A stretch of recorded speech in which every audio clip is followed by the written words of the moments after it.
تھا، پیاز تھا، یہ اس طرح کی چیزیں تھیں. لیکن جب قرآن اس بارے میں خاموش ہے تو ہمیں اس ڈیپتھ میں جانے کی ضرورت نہیں ہے. سب سے پہلے اللہ تعالیٰ نے فرشتوں سے پوچھا کہ وہ نام بتائیں، تو ظاہر ہے وہ قاصر تھے کیونکہ ان کا علم محدود تھا. جبکہ جب آدم علیہ السلام سے کہا گیا تو انہوں نے ان چیزوں کے نام بتا دیے کیونکہ اللہ تعالیٰ ان کو بتا چکے تھے علم کے مطابق، وہ انہوں نے سارے نام بتا دیے. یہاں ہمیں ایک اور سبق ملتا ہے. جس چیز یا بات سے آپ ناواقف ہوں تو اس کو ایڈمٹ کریں، شرمائیں نہیں، مان لیں، اعتراف کر لیں کہ میرا علم محدود ہے یا اس بارے میں مجھے نہیں پتہ ہے. کیونکہ جب اللہ تعالیٰ نے فرشتوں سے پوچھا، نام پوچھے ان چیزوں کے، تو فرشتوں نے کیا کہا کہ اے اللہ تیری ذات پاک ہے، ہمیں تو صرف اتنا ہی علم ہے جتنا تو نے ہمیں سکھا رکھا ہے، پورے علم و حکمت والا تو ہی ہے. اب اگر ہم سے زیادہ کوئی علم والا ہے، زیادہ ایکسپیرینس والا ہے، تو ہم بجائے اس سے حسد کریں، اس کینہ رکھیں، ہم مان لیں کہ ہمارا علم اتنا نہیں ہے اور پھر کوشش کریں کہ اتنا علم حاصل کریں. لہٰذا یہاں فرشتوں نے کوئی آئیں بائیں شائیں نہیں کی، بلکہ ایڈمٹ کیا کہ یا اللہ ہم تو صرف اتنا ہی جانتے ہیں جتنا تو نے ہمیں بتایا ہے. زیادہ علم، کمپلیٹ علم کا سزاوار تو صرف اللہ تعالیٰ ہے. آدم علیہ السلام کے نام بتانے کے بعد اللہ تعالیٰ نے 3 باتیں واضح کر دیں. سب سے پہلی بات تو یہ کہ آدم علیہ السلام کی سپرمیسی، یعنی انسان اشرف المخلوقات ہیں. تمام مخلوقات میں انسان کا اشرف ہونا، بلند مرتبہ ہونا ثابت ہو جاتا ہے. دوسری بات جو یہاں پر مجھے محسوس ہوئی وہ یہ ہے کہ غیب کا علم جو ہے وہ صرف اور صرف اللہ کو ہے اور کسی کو نہیں ہے. اگر کوئی شخص کوئی ایسی بات بتاتا ہے جو ہمیں یہ محسوس ہو کہ یہ غیب کا علم ہے یا اس کو یہ بات کیسے پتہ چل گئی، اب خاص طور پہ اللہ تعالیٰ اپنے جو ولی اللہ ہیں اور جو برگزیدہ بندے ہیں اللہ کے، ان کو تو وہ بھی اللہ ہی ان کو علم دیتا ہے اور جتنا وہ چاہتا ہے وہ دیتا ہے، اس کے مطابق وہ بات کرتے ہیں. خود سے ان کی اپنی اس کے اندر کسی قسم کی کوئی پاور یا کسی قسم کی انٹیلیجنسی نہیں ہوتی. جیسے اگر انبیاء کو دیکھ لیں، حضرت سلیمان علیہ السلام پرندوں کی زبان سمجھتے تھے، ٹھیک ہے، اور حضرت داؤد کے ہاتھ میں لوہا نرم ہو جاتا تھا. تو یہ ان کی اپنی ذاتی کوئی پاور نہیں تھی یا ذاتی کوئی وہ نہیں تھی کہ وہ مطلب خود سے یہ کر سکتے تھے، یہ بھی اللہ تعالیٰ ہی نے انہیں ودیت کیا تھا. اس کے بعد تیسری چیز جو سمجھ آ رہی ہے یہاں پر وہ یہ ہے کہ کوئی بھی نظام چلانے کے لیے علم کی اہمیت اور فضیلت واضح کر دی گئی ہے کہ آپ نے کوئی بھی کام کرنا ہے تو جب تک آپ کو کمپلیٹ علم نہیں ہوگا اس کام میں ہاتھ نہیں ڈالنا چاہیے. علم کے حوالے سے حضرت آدم علیہ السلام کی تکریم کے بعد ان کی دوسری تکریم کیا ہوئی کہ اللہ تعالیٰ نے فرشتوں کو حکم دیا کہ حضرت آدم علیہ السلام کو سجدہ کرو.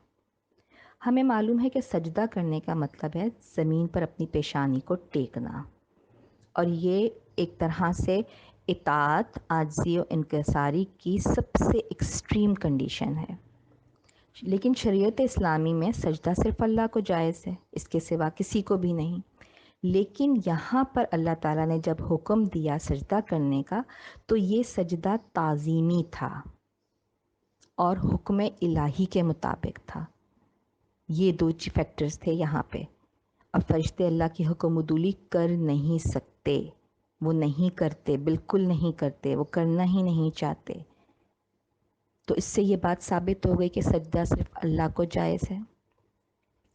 ہمارے یہاں بہت سارے لوگ بڑے بڑے پیر جو ہیں وہ سجدہ کرواتے ہیں اپنے مریدوں سے، اور یہ لاجک دیتے ہیں کہ آدم کو سجدہ ہوا تھا تو آدم کو سجدہ تعظیمی تھا، سجدہ عبادت نہیں تھا، اور وہ اللہ کا حکم تھا.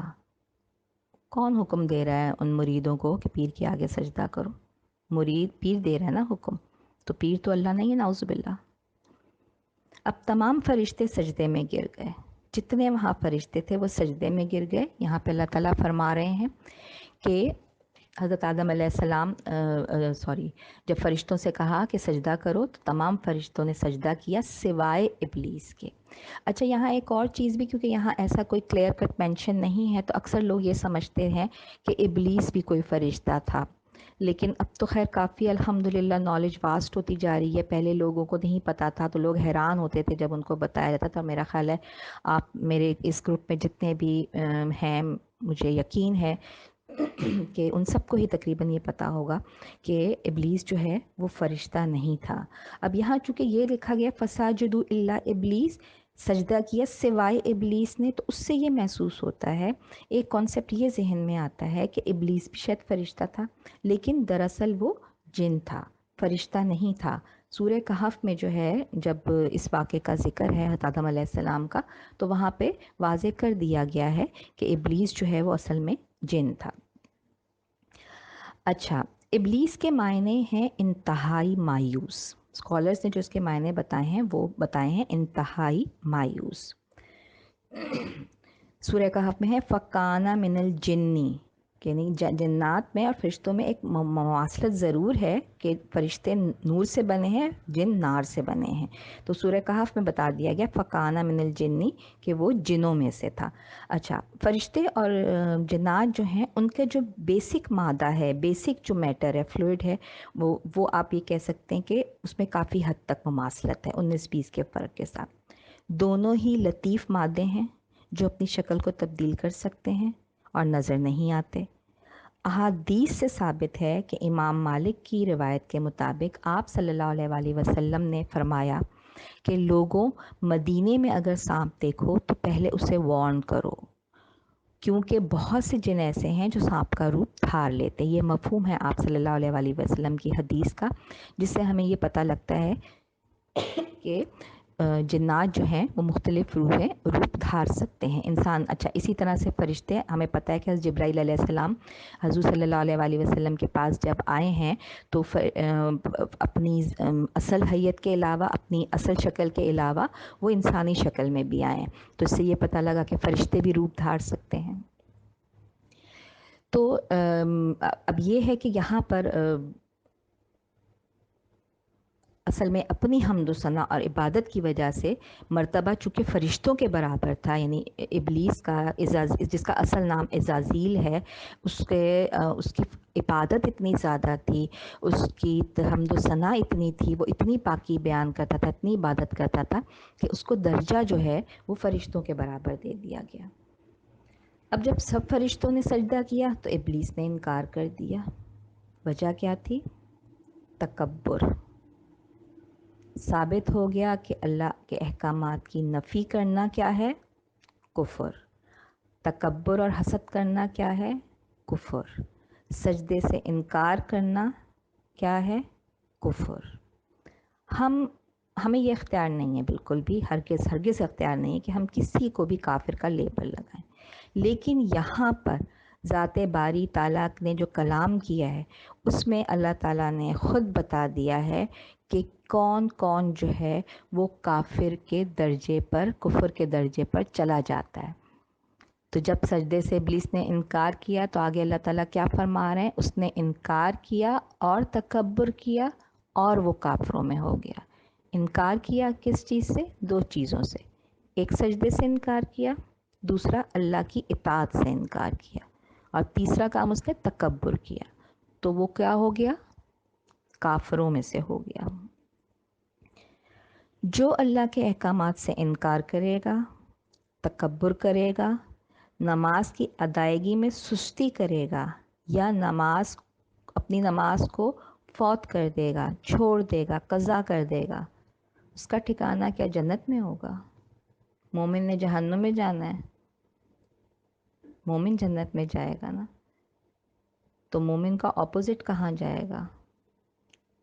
اگر ہم ان تمام خرابیوں کو اپنے اندر پروان چڑھنے دیتے ہیں تو ہم کن لوگوں کی صف میں شامل ہو رہے ہیں؟ اللہ تعالیٰ نے اس ایسے شخص کو صاف صاف کافر قرار دے دیا ہے. وہ ایک سجدہ جسے تو گراں سمجھتا ہے، 1000 سجدوں سے دیتا ہے آدمی کو نجات. اور ہم کتنے سجدوں کو ترک کر دیتے ہیں. استغفر اللہ، استغفر اللہ. یا اللہ ہمیں نماز کا پابند بنا دے. یہ وہ پہلا سوال ہے جو قیامت کے دن پوچھا جائے گا. یا اللہ ہماری اولادوں کو نماز کا پابند بنا دے.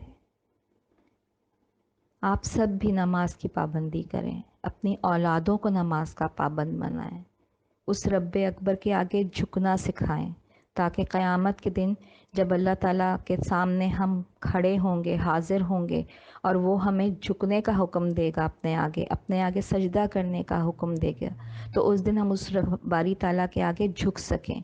کہیں ایسا نہ ہو کہ اس دن اس تکبر کے تختوں کی وجہ سے، اس تکبر کی سلاخوں کی وجہ سے ہماری کمرے جو ہیں وہ تختہ ہو جائیں، اور ہم اس وقت چاہیں بھی جھکنا تو ہم جھک نہ سکیں۔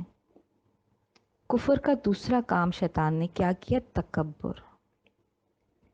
کبریائی صرف اللہ کی صفت ہے، انسان کی نہیں، اس لیے بڑا بننے کی کوشش بھی نہیں کرنی چاہیے، سوچنا بھی نہیں چاہیے اپنے آپ۔ بعض دفعہ ایسا ہوتا ہے ہمارے اندر کوئی ایسی کوالٹی ہوتی ہے اللہ کی طرف سے، اللہ کا تحفہ ہوتا ہے کوئی ایسی کوالٹی جو ہمیں دوسروں میں ممتاز کرتی ہے، یا لوگ ہماری اس کوالٹی کی وجہ سے تعریف کرتے ہیں، اور جب وہ تعریف کرتے ہیں تو پتہ ہے نا کہ کیا ہوتا ہے؟ شیطان بڑھاوا دیتا ہے، وہ دماغ میں آپ کے فوراً ایسے خیال ہے، ہاں بھائی یہ تو میرے اندر تو ہے، فلانے ان لوگوں میں تو ہے نہیں، اب یہ کام میں ان کے کروں گی، یہ اس کام کے لیے میرے پاس آئیں گے جو میری اس کوالٹی سے ریلیٹ کر رہے ہیں۔ تو یہ کبھی نہ سوچیں، میں نے آپ کو شروع میں بتایا تھا جب ہم نے سورہ فاتحہ پڑھی تھی کہ ہر بات پہ الحمدللہ کہیں، کیونکہ وہ ذات باری تعالیٰ ہے جس نے آپ کو اس صفت سے نوازا ہے، آپ کے اوپر عنایت کی ہے، آپ کو وہ نعمت عطا کی ہے۔ تکلیف آئے، کوئی چیز چھن جائے تو بھی الحمدللہ، کوئی چیز آپ کو عطا ہو رہی ہے، کوئی نعمت عطا ہو رہی ہے، کسی چیز میں آپ دوسرے لوگوں سے ممتاز ہو رہے ہیں تو بھی الحمدللہ، اس کی عطا کردہ ہے، وہ نہیں عطا کرتا تو میرے اندر وہ کوالٹی آ سکتی ہے؟ فخر نہیں کرنا ہے، عاجزی اور انکساری کرنی ہے۔ یہاں تک آیت نمبر 34 ختم ہوتی ہے۔ انشاءاللہ تعالی میں کوشش کروں گی کہ کل ہی اس رکوع کو ختم کر دوں، باقی کی آیت 35 سے 39 تک انشاءاللہ تعالی، نہیں تو پھر ہم پرسوں اگلے رکوع کے ساتھ کریں گے، لیکن میری کوشش پوری ہوگی کل کر دیں کیونکہ وہ پھر بہت لمبا ہو جاتا ہے بیان، اور مطلب ظاہر سی بات ہے پھر 50-60 یا 1 گھنٹے کا جو ہے وہ مشکل ہو جاتا ہے سننا بھی۔ دعا پڑھ لیتے ہیں۔ بسم اللہ الرحمن الرحیم۔ سبحان اللہم و بحمدک، اشہد ان لا الہ الا انت، استغفرک و اتوب الیک۔ اور ایک دعا جو میرے رب نے، میرے نبی صلی اللہ علیہ وآلہ وسلم نے بتائی، اور اللہ پاک نے قرآن میں بھی اس کا ذکر کیا ہے، ربی زدنی علما، وہ بھی ضرور پڑھتے رہا کریں تاکہ ہمارے علم میں اضافہ ہو اور اللہ تعالی ہمیں اس علم کا صحیح فہم، صحیح ڈائریکشن عطا کرے۔ آمین۔ السلام علیکم ورحمۃ اللہ وبرکاتہ۔